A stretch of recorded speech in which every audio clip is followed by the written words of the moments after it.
ঢাকা বিশ্ববিদ্যালয়ের উপাচার্য অধ্যাপক ডক্টর নিয়াজ আহমেদ খান বলেছেন, এই মুহূর্তে কবি কাজী নজরুল ইসলামের শিক্ষা বিশেষ তাৎপর্যপূর্ণ। তিনি আমাদের অন্যায়ের বিরুদ্ধে প্রতিবাদ ও ঐক্য ধরে রাখতে শিখিয়েছেন। নজরুলের শিক্ষা সার্বজনীন ও চিরন্তন। রোববার 25 মে কাজী নজরুল ইসলামের সমাধিতে পুষ্পস্তবক অর্পণ শেষে কথা বলেন তিনি। উপাচার্য বলেন, কাজী নজরুল ইসলামের জন্মবার্ষিকী উপলক্ষে দোয়া মাহফিল ও অনুষ্ঠানের আয়োজন করা হয়েছে। শিক্ষার্থীরা একটি হল কাজী নজরুলের নামে করার প্রস্তাব দিয়েছে। বিষয়টি সক্রিয় বিবেচনায় রাখা হয়েছে।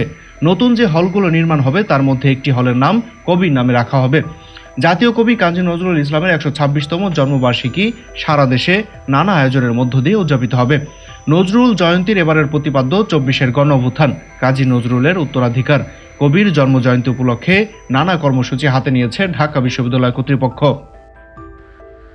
মাহাদি হাসান, বিএন, জিও বাংলা, ঢাকা।